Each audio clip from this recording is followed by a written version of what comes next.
오늘의 성경 말씀은 고린도전서 10장 31절에서 33절까지의 말씀입니다. 우리 한 목소리로 다 함께 읽겠습니다. 그런즉 너희가 먹든지 마시든지 무엇을 하든지 다 하나님의 영광을 위하여 하라. 유대인에게나 헬라인에게나 하나님의 교회에나 거치는 자가 되지 말고 나와 같이 모든 일에 모든 사람을 기쁘게 하여 자신의 유익을 구하지 아니하고 많은 사람의 유익을 위하여 구하여 그들로 구원을 받게 하라. 아멘. 오늘은 고린도전서 10장 31절에서 33절까지의 말씀을 가지고 새로운 신앙의 비전이라는 제목으로 하나님의 은혜를 함께 나누도록 하겠습니다. 여러분, 세월은 유수와 같다더니 이제 2023년도 9, 10, 11, 12 겨우 4달 남았습니다. 그동안 지나온 8개월을 생각해 본다면 참 다사다난했다 이렇게 생각이 되겠죠.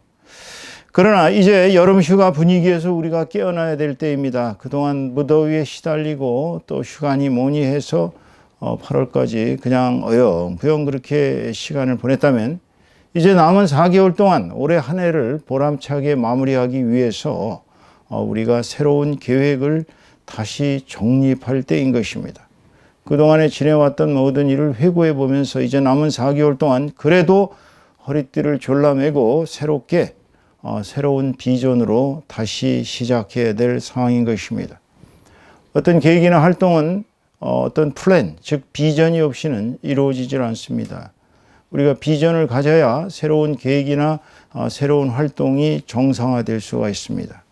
비전이라는 것은 인생에서 마치 지난번 설교에도 말씀했던 것처럼 캄캄한 밤에 망망대해를 배로 여행하는 그 사람들이 북극성이나 나침반 같은 존재가 있어야 항해를 할 수 있는 것처럼 우리가 비전이 없이는 그저 본능적으로 행하거나 아니면 우리의 마음이 내키는 대로 이렇게 저렇게 하다가 결국은 혼란과 무질서 속에서 머지않아 망할 수밖에 없는 것입니다. 그렇기 때문에 비전이 없는 삶은 매우 위험합니다.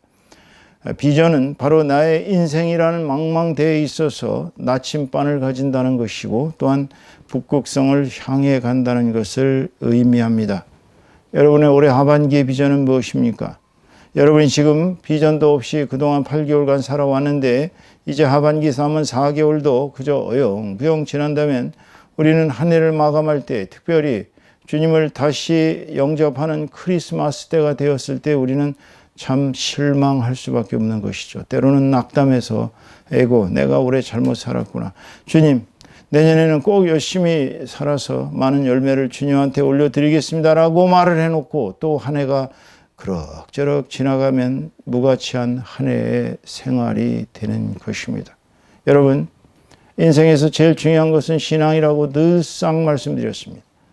돈을 잘 버는 것도 아니요, 인생에서 출세하는 것도 아니요, 또 수많은 사람들과 좋은 관계를 맺는 것이 가장 중요한 것은 아닙니다. 아무리 인생에서 잘 나가고 인생에서 부귀영화를 누려도 제일 중요한 것은 신앙입니다. 신앙은 한마디로 얘기해서 우리 인생의 고갱이에요. 핵심입니다. 신앙이 없이는 우리 인생은 헛된 인생이 되는 것입니다. 열심히 살았는데 80, 90까지 열심히 살았는데 우리가 아무런 결과가 없다. 그것이 바로 신앙이 없는 사람들의 특징인 것입니다. 그런데 이 신앙에도 비전이 있어야 돼요. 신앙에 비전이 없는 사람들은 그저 일요일날 성경책 들고 덜렁덜렁 성경책도 안 들고 가는 사람들이 요즘은 얼마나 많은지 모릅니다. 교회에 그저 일요일날 나와서 그저 목사 설교 듣고 그냥 고개 끄덕끄덕거리고 그냥 자기 생활비 일부를 떼서 헌금한다 그래가지고 그게 신앙생활한다고 착각하지 마십시오. 이런 신앙생활, 즉 우리가 이걸 썬데이 크리스천이라고 그러죠. 썬데이 크리스천의 신앙생활은 영적으로 성장을 하지 못합니다. 그러니까 우리가 젖먹이 어린아이처럼 영혼이 성장을 하지 못하고 항상 그 어린아이와 같은 젖먹이와 같은 그러한 상태에 있는 신앙은 그것은 매우 옳지 않은 것입니다. 우리가 신앙이 성장한다는 것은 바로 우리가 영적으로 매일매일 주님한테 다가가는 주님의 제자요, 하나님의 자녀요, 천국의 백성으로서의 자격을 갖춰 나간다는 것을 말하는 것입니다. 절대 여러분은 썬데이 크리스찬의 길을 가지 않으시기를 주님의 이름으로 축원합니다. 그런데 우리가 이런 성경의 위인들 보면 신앙에 대해서 확고한 비전을 가진 분들을 여러 명 볼 수 있어요. 특히 아브라함이 그랬죠. 그렇지만 그의 손자인 야곱의 신앙은 남달랐습니다. 왜냐하면 야곱의 신앙 비전은 바로 자기 고향으로 돌아와서 하나님을 섬기는 것이었어요. 그는 자기 엄마 리브가와 짜고서 자기 형 에서의 장자권을 눈이 안 보이는 아버지를 에서를 속여가지고 장자권을 빼앗았습니다. 에서는 사냥의 사람이었습니다. 야생적인 사람이에요. 힘이 강했습니다. 야곱은 그저 집에서 책을 읽고 명상하기를 즐겨하는 사람이었다면 문관의 형이었죠. 그러나 형 에서는 무관의 형이었습니다. 이런 두 사람의 갈등 가운데서 에서는 장자권을 빼앗긴 나머지 아버지에게 아무리 사정을 해도 이미 한번 축복한 사기적인 방법으로 축복을 받았던 어쨌든 네 동생을 네가 섬겨야 된다라고 이야기를 하자 형 에서는 차라리 그럴 바에는 야곱을 죽여버리자 이렇게 결심을 하는 것을 엄마가 듣고서 둘 다 잃어버릴 수가 없죠. 하나는 살인범이 되는 것이고 하나는 없어지는 거니까 결국은 자기 막내 아들인 이 야곱을 너 저기 바다나라 지금 아마 한 3만리 이상 되는 엄청난 멀리에 있는 길에 망명을 보내는 것이죠. 구명도생이라고 그러죠. 구명도생을 해라. 니네 외삼촌네 집에 가서 바단 아람 땅에 외삼촌 라반네 집으로 도망을 가서 거기서 살면서 니네 형이 화가 풀려서 너를 죽일 생각을 버릴 때까지 거기서 살아라. 이제 형의 화가 풀리고 이제 상황이 안정되면 내가 너를 부르겠다. 이렇게 엄마가 타일러 가지고 또 자기 아버지에게 상의를 하고 이제 에서의 그 무시무시한 활과 칼을 피해서 이제 야곱은 바단 아람 땅에 자기 외삼촌 라반네 집으로 도망을 갈 수밖에 없었습니다. 그는 고향을 떠나 중간에 베델에서 하나님의 비전을 꿈에서 들었습니다. 그러자 그는 하나님께 기도했죠. 자신을 무사히 고향에 돌아오게만 해주신다면 여호와께서 나의 하나님이 될 것이요 내가 이곳 베델에 제산을 세우고 11조를 바치겠다고 서원을 합니다. 서원을. 그리고 나서 그는 바단 아람의 삼촌네 집에 가서 17년 만에 거부가 돼서 정말 두 쪽밖에 없었던 이 정말 거짓 신세였던 우리 야곱은 17년 만에 거부가 되었습니다. 지금으로 말하면 수백억을 가진 갑부가 된 거예요. 왜냐하면 당시에는 재산이 소와 양과 염소, 가축대가 재산 아니겠어요? 거기다가 수백 명의 또 하인들을 종들을 데리고 있었고 그 다음에 또 무려 마누라만 4명, 자식새끼만 11명이나 낳습니다. 어마어마한 대군을 몰고 집으로 돌아옵니다. 그런데 그는 베델에서의 서원을 잊어버렸거든요. 그래서 하나님의 성전을 세우지도 않았고 온 가족이 당시에 바단 아람에 유행하던 우상 숭배에 빠져 있었습니다. 아람 사람들은 하나님을 섬기기보다 우상을 섬기는 사람들이었기 때문에 자기 아내인 라헬마저도 자기 아버지의 그 우상, 금으로 만든 우상을 점치는 겁니다. 그걸로 점치는 그 우상을 훔쳐가지고 자기 아버지 몰래 훔쳐서 가지고 나오는 뭐 그러한 죄악을 범하죠. 근데 사람이 이 입이 무서운 거예요. 그 외삼촌이 화가 나가지고 이제 막 뒤를 쫓아오죠. 막 도망간 이 야곱을 쫓아오는데 중간에 이제 만났을 때 야곱이 되려 뻗대죠. 내가 뭘 잘못했냐고. 내가 하나님의 은혜로 살았지 당신이 나한테 해준 게 뭐가 있냐고. 그러면서 이제 자기 외삼촌한테 따집니다. 그 외삼촌이 이제 변명 아닌 변명을 하죠. 사실 네가 하나님한테 은총을 받는 걸 내가 알기 때문에 너랑 같이 있을 동안 내가 거부가 된 거 맞다. 그렇다고 그렇게 몰래 야밤에 내 딸들 내 손자들을 다 빼돌려가지고 온 가축들 다 물고 이렇게 도망을 갈 수가 있느냐. 이렇게 치사한 방법으로 나를 배신해야 되겠느냐. 그러면서 이제 협정을 맺으려고 하면서 뭐라 그러냐면 그렇지만은 네가 나의 그 우상, 금으로 만든 그 우상, 점치는 그 우상을 훔쳐가지고 간 것은 죄악이다. 내놔라! 라고 따집니다. 그러자 야곱이 얼굴이 막 붉어지면서 외삼촌의 우상을 훔쳐가고 간 사람은 천벌을 받을 거라고. 반드시 죽을 거라고. 그게 바로 자기가 사랑하던 자기의 여인, 야곱이 평생을 사랑하던 라헬이 그 짓을 한 거 아니겠어요. 결국 라헬은 죽죠. 마지막 아들 베냐민을 낳고 죽습니다. 근데 문제는 이 사람들이 우상 숭배에서 여전히 헤매고 있었기 때문에 세겜에서 큰 환난을 만납니다. 시몬과 레위가 그 세겜의 족장을 속여가지고 세겜 족속이 야곱의 딸 디나와 결혼을 하려면 다 포경 수술을 해야 된대요. 할례를.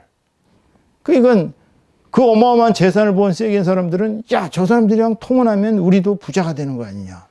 쟤네께 우리 거 아니냐. 그러니까 통혼을 하자. 그러려면 우리 할례하는 거 유대인들 다 하는 건데 우리도 할례하자. 할례하면 좋다는데. 복원에도 좋고 여러 가지 좋다고. 그래가지고서 할례를 했는데 시몬과 레위가 칼을 들고 차서 자기 부하들을 데리고 와서 그냥 지금 해보신 분은 알 거예요. 포경수술. 한 보름은 아파서 이게 헤맬 수밖에 없어요. 근데 그 아파서 고통당하는 사람들을 그냥 다 칼로 쳐 죽이고 재산 다 뺏고 여자들, 애들 다 노예로 끌고서 그리고 자기 동생 디나를 데리고 돌아옵니다. 야곱은 부들부들 떨 수밖에 없죠. 왜냐면은 세겜 족속의 숫자가 훨씬 많고 세겜 족속을 둘러싸고 있는 그 족속도 아랍 족속들은 전부가 다 세겜 족속 편인데 오직 야곱의 족속만이 하나님의 사람들인데 어떻게 살아야겠어요? 부들부들 떨면서 그 환난 속에서 그는 달아나면서 다시 베델로 돌아갑니다. 근데 하나님께서 그 부족들을 무섭게 해가지고 그들을 두렵게 떨게 해가지고 결국 아무도 뒤를 쫓아오는 사람들이 없었습니다. 그래서 베델로 돌아와서 거기다가 제단을 쌓고 그제서야 온 가족이 우상을 다 버려라. 바단 아람에서 섬기던 그 우상 다 버리고 옷들을 다 갈아입어라. 여태까지 이방신들을 섬기던 그런 복장으로 살지 말고 이제 여호와 하나님을 섬기기에 복장을 다 바꿔 입어라. 그래가지고 이제 그때부터 온 가족이 우상 숭배를 버리고 하나님께로 돌아왔지 않습니까? 여러분들도 지금 야곱처럼 변하기 전에 야곱, 베델로 돌아오기 전에 야곱처럼 이렇게 하나님을 섬기지 못하는 스산한 삶을 살고 계십니까? 여러분들이 잘 생각해 보세요. 하나님으로부터 벗어난 여러분의 삶은 아무리 우리가 이 땅에서 잘 먹고 잘 살아도 우리 피부치들과 함께 하나님을 섬기는 삶만 못하다는 사실을 알아야 합니다. 이 세상에서 가장 보람찬 생활은 내 하나님, 나의 하나님, 나의 주 예수 그리스도를 내 주인으로 모시고 그분들의 백성으로서 살아가는 삶이 가장 우월한 삶입니다. 왜 우월해요? 이건 영생을 얻었거든. 구원을 얻었거든요. 그동안 지은 주홍빛 같은 죄가 다 사함을 받고 이제는 영원한 영생의 복락을 누리는 그런 신분격상의 하늘나라의 시민이 된 거예요. 이게 지금 이 크리스찬들이 잘못 생각하고 있는 게 하늘나라의 시민 된다는 게 그게 그냥 거저 얻은 그런 은혜라고 그래가지고 값없이 얻은 은혜라고 그래서 그게 별거 아닌 걸로 생각하지만 여러분은 지금 야곱처럼 비전을 가지고 신앙생활을 하고 계셔야 합니다. 왜냐하면 바로 하나님께서 여러분을 택정하셨기 때문에 그래요. 여러분이 비전을 가진 것이 학자가 되는 거예요? 혹은 예술가가 되는 겁니까? 그림 잘 그려서 그림 한 점에 1,000만 원씩 억대씩 팔고 싶어요? 또는 소설을 잘 써서 아주 대박이 나고 싶습니까? 아니면 사업을 해서 막 어마어마하게 10억, 20억, 100억, 1000억, 막 1조 이렇게 버는 기업가가 되고 싶으신가요?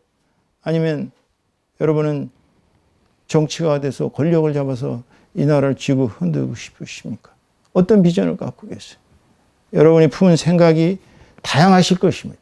비전도 다양합니다. 그러나 문제는 여러분들의 올해 하반기의 삶의 비전이 이렇게 이기적인 비전으로 진행된다면 여러분은 하나님을 없수히 여기시는 것입니다. 왜냐하면 하나님께서 여러분을 이 땅에 보내주신 그 의도와는 벗어난 거거든요. 하나님께서 여러분을 왜 이 땅에 보내셨을까요? 여러분들 보고 혼자서 잘 먹고 잘 살라고 권력 잡아서 국가에 사고나 치는 어떤 인간처럼 그렇게 되라고 보낸 것입니까? 아닙니다. 오늘 본문 말씀을 보시면 바울 사도는 31절에서 너희가 먹든지 마시든지 무엇을 하든지 다 하나님의 영광을 위하여 하라라고 말씀하고 계십니다. 정말 좋은 구절이죠. 우리 다 함께 따라 읽어보겠습니다. 다시 시작. 너희가 먹든지 마시든지 무엇을 하든지 다 하나님의 영광을 위하여 하라. 어떤 사람들은 그렇게 생각합니다. 그러다 채는 거 아닌가요? 여러분, 하나님의 영광을 위해서 먹든지 마시든지 무엇을 한다면 체기는 고사하고 소화도 잘 됩니다. 왜냐하면 하나님의 영이 함께 하시기 때문에. 여러분이 먹든지 마시든지 무엇을 하든지 하나님의 영광을 위해서 하는 사람은 축복을 받습니다. 그런데 여러분이 무엇을 먹고 무엇을 마시고 하는 것이 다 하나님의 영광이 되는 건 아니죠. 술 먹고 담배 피고 마약하고 몸에 안 좋은 음식이나 약이나 기호품은 하나님의 영광을 위한 것이 될 수 없습니다. 사실 이 구절에서 바울 사도가 우리에게 주시는 메시지는 바로 네 삶 자체가 하나님께 영광이 되는 삶을 살라 이겁니다. 우리의 삶 자체가 하나님께 영광이 되는 삶을 살라는 거예요. 저 인간이 있어서 하나님께 영광이 되기는 고사하고 제가 세상에서 없어져야 하나님께 영광이 된다. 이런 사람의 삶을 살지 말라는 거예요. 지금 이 나라 실권자들이 수많은 사람들이 수많은 백성들의 목숨을 갖다가 지금 위협하고 있는 이런 상황에 처해 갖고 있습니다. 그런 삶이 하나님께 영광이 될까요? 안 되죠. 천공인지 무슨 만공인지 하는 사람의 그 유튜브를 짤을 보면 참 기가 막힙니다. 지금 다 일본에게 감사하라는 거예요. 핵 오염수를 바다에다 퍼붓는 그런 나라에다가 감사하라는 것입니다. 이게 제정신 아니죠. 이런 사람들하고 같이 있는 그 주변이 하나님께 영광을 돌려드릴 수 있겠어요? 이런 무속인들이 뭐를 이 세상의 원리 원칙과 하나님의 도를 안다고 그런 사람들을 주변에서 얼쩡거리면서 권세나 탐하고 이 나라 이 국민들의 미래가 없이 정말 갈 때까지 가게 만드는 이러한 상황까지 오겠습니까? 여러분, 하나님께 영광이 되는 삶이 쉬운 게 아니지요. 대단히 어렵습니다. 왜냐하면 우리는 미약한 존재들입니다. 우리의 마음과는 반대되게 육신이 움직입니다. 우리의 가진 비전과는 전혀 반대로 삶이 진행될 수가 있어요. 그 유명한 신뢰가 바로 조지 W. 부시 대통령 아들을 얘기합니다. 이 사람은 독실한 크리스찬이요. 아주 기독교 근본주의자라고 알려져 있어요. 이 사람의 삶을 잠깐 살펴보면요. 아침에 일찍 일어나서 반드시 성경을 읽고 기도를 합니다. 그렇게 하루를 시작했어요. 즉 우리들이랑 비슷하죠. 저녁 10시에는 반드시 잠을 자는데요. 잠들기 전엔 다시 성경책을 읽고 기도를 하고 잤습니다. 그는 술도 마시지 않았습니다. 주의를 철저히 성수했어요. 그래서 크리스찬으로서는 가장 모범적인 대통령의 생활을 했다고 합니다. 그런데 그의 비전이 세계인들을 어떻게 만들었습니까? 그는 자기 임의대로 해석했어요. 그 이라크 전쟁을 벌였습니다.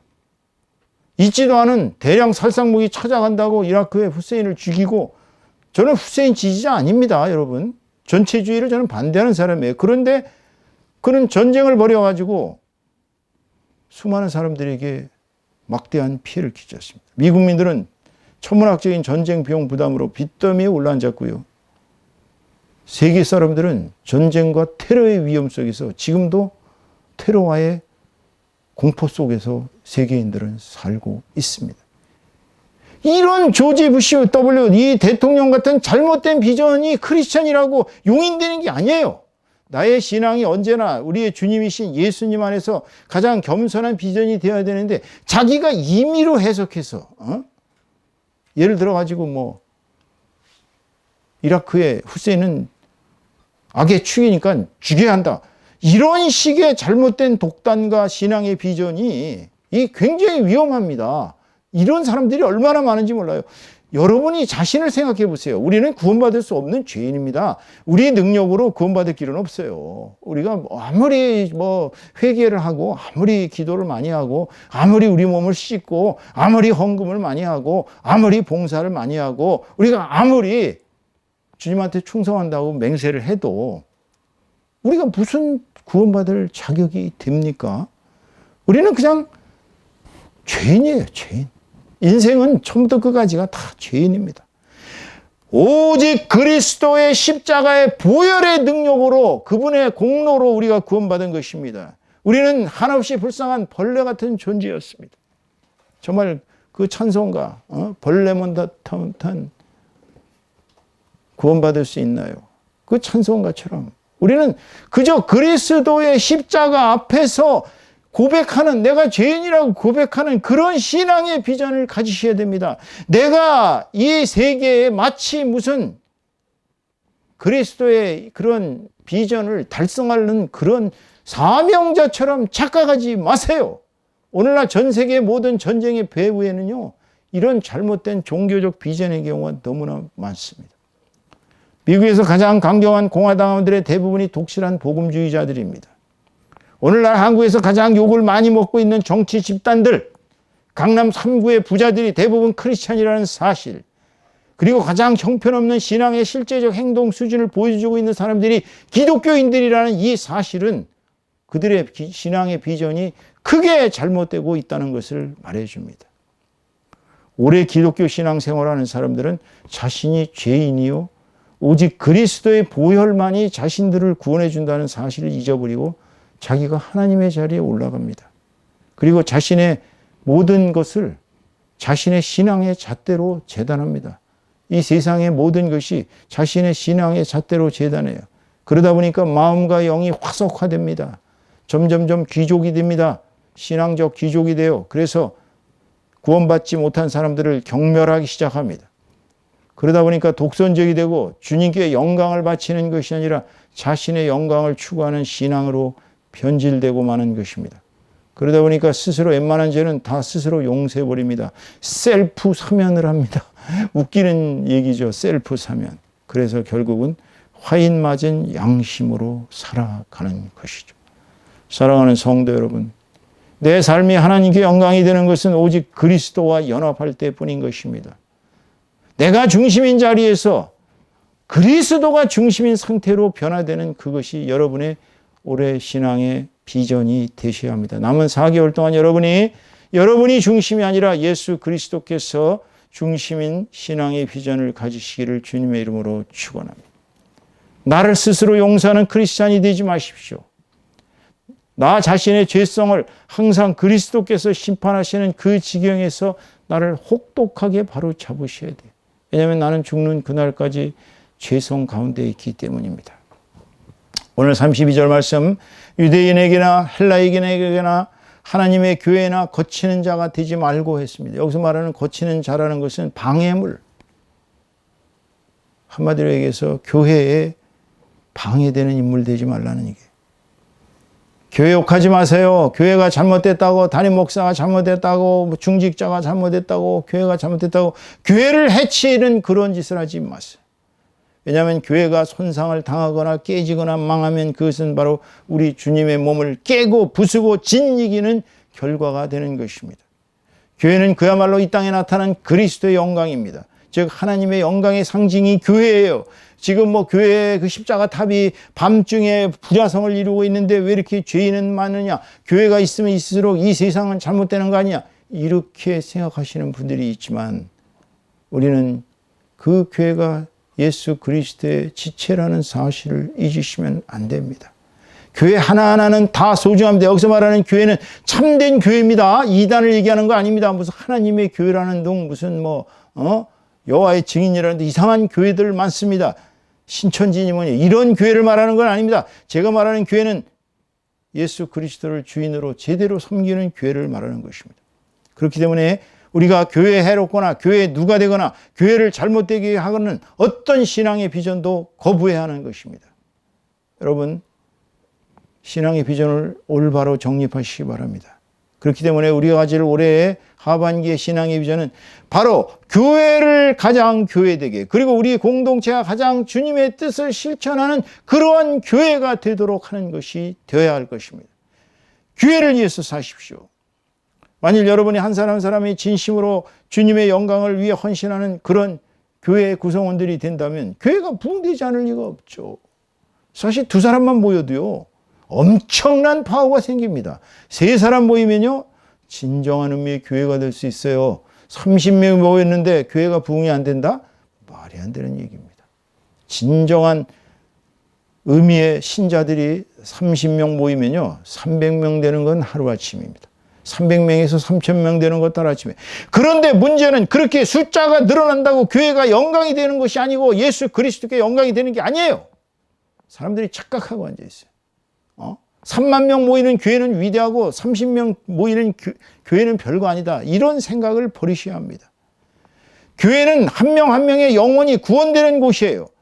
교회가 한 사람 한 사람의 영혼이 주님의 백성으로, 주님의 제자로 거듭나는 그런 교회는 아무리 수가 작아도 무시무시한 파워를 발휘하게 되어 있습니다. 그게 교회의 위력입니다, 여러분. 여러분이 교회를 위해서 자신의 시간과 물질과 정력을 바칠 때 주님께서는 결코 우리를 외면하지 않으십니다. 우리가 하는 모든 일과 생활과 인간관계와 신앙생활에 있어서 축복이 일어납니다. 정말 주님을 위해서 열심히 일하는 모 기업의 얘기를 들었습니다. 그 기업은 우리나라의 생식으로 유명한 기업이에요. 그런데 그 기업은 경영적으로 소위 경영공학적 측량법으로 이렇게 분석을 해보면 전혀 살아남을 기업이 아니랍니다. 그런데 그 기업은 하는 일이, 그 기업을 통해서 하나님에게 영광을 바치는 그런 선교와 이웃 구제와 이런 일을 열심히 하다 보니 경영공학과는 다르게 하나님께서 그 기업을 붙들고 계시다는 거예요. 그렇기 때문에 여러분, 우리는 교회를 위한 일이, 선교를 위한 일이 올해 하반기에 여러분들의 신앙 비전이 되시기를 주님의 이름으로 축원합니다. 33절 말씀을 보면 모든 일에 모든 사람을 기쁘게 하여 나의 유익을 구치 아니하고 많은 사람의 유익을 구하여 저희로 구원을 얻게 하라. 이거 참 어려운 일이죠. 모든 사람 기쁘게 하기 어렵습니다. 10명 중에 정말 9명은 기뻐도 1명은 싫을 수가 있어요. 참 받아들이기 어려운 말씀입니다. 여기서 말하는 모든 일은 공동의 선, 공동의 이익을 얘기합니다. 모든 사람을 어떻게 다 기쁘게 해요? 사람은 100이면 100, 다 100가지 생각이 있습니다. 그렇지만 여기서 말하는 100명의 사람들이 만일의 경우 소위 공리주의처럼 최대 다수의 최대 행복을 하면은 좋은 것이냐. 즉 그 얘기가 아니에요. 사도께서 얘기하시는 얘기는 공리주의에서 얘기하는 최대 다수의 최대의 행복을 위한 그 얘기가 아닙니다. 여기서 얘기하는 사도의 얘기는, 자, 내가 내 이익을 위해서 공동체를 이용한다 그러면 그 사람은 어떤 사람이에요? 나쁜 놈이죠. 왜냐하면 자기의 이익을 위해서 일하니까. 그러나 그 공동체를 위해서 자신을 헌신하고 자신의 이기심을 버리고 그 사람들 모두를 위해서 열심히 일하면 그 사람은 어떤 사람이에요? 그 사람은 이타적인 사람이죠. 그러니까 여기서 얘기하는 바울 사도의 말씀은 이타적인 인간성으로 변화라는 거예요. 이타적인 사람. 왜? 인간은 근본적으로 이기적인 존재인데 그 이기적인 존재라는 것을 뭐 탓해서는 안 됩니다. 아, 이기적이 아니면 어떻게 살아요? 그렇죠? 인간이 이기심이 있으니까 먹기도 자기 이익을 위해서 먹고 자기 이익을 위해서 사는 거예요. 그걸 나쁘다고 그럴 수 없어요. 그렇다고 이기심을 찬양하는 것도 아닙니다. 여기서 얘기하는 것은 인간 자체가 원래가 죄성 가운데 태어났고 죄성 가운데서 살다가 죄성으로 죽을 수밖에 없는 존재인데 그걸 이기적으로 산다고 해서 그걸 비판하는 것이 아니라 이타적인 존재의 특성, 그게 어떤 분이에요? 바로 예수 그리스도입니다. 예수 그리스도의 공생애를 살펴보시면 그분은 3년간을 어떻게 사셨어요? 남을 위해 사셨어요. 그 남을 위해 살라는 거예요. 여러분 사랑, 타령 좋아하시지만 사랑의 근본적인 것은 사실은 물론 뭐 남녀의 사랑은 주고받아야 된다. 주기도 하고 받기도 해. 이게 사랑이 물론 남녀의 사랑은 그런지도 모르겠어요. 그런데 부모와 자식 사랑은 사실 부모가 자식한테 일방적으로 베푸는 것이 많습니다. 90%가 부모가 베풀고 자식은 10%밖에 안 해요. 그런데 부모는 자식이 생일날 손편지 하나 써줬다고 감동해서 그걸 평생 가지고 있는 게 부모의 마음이에요. 근데 자식은 그렇게 안 하거든요. 부모가 평생 자기한테 해준 거 없다고 원망하는 게 더 자식입니다. 그런데 부모 사랑은 자식이 부모 사랑하는 거하고 틀립니다. 그런데 그리스도의 사랑은 어땠는가요? 부모의 사랑보다 그리스도의 사랑이 더 이타적인 것입니다. 여러분. 그걸 아셔야 돼요. 그리스도께서 나를 위하여 죽으신 것은 부모가 나를 위하여 죽은 것하고도 훨씬 자원이 높은 겁니다. 부모는 사실 본능적으로 죽었을 거예요. 내 자식을 위해서. 내 자식이 위험에 빠지면 가서 이렇게 감싸 안고 나를 죽여라 그러는 게 부모의 마음 아니겠어요? 그런데 그리스도는 그러지 않으셔도 돼요. 그분은 그래 잘 있거라 굿바이 하고 가시면 돼요. 그런데 그분은 내가 죽어야, 내가 저 십자가형을 당해야 인류가 살기 때문에 당신의 몸을 희생물로 바치신 거예요, 먼저.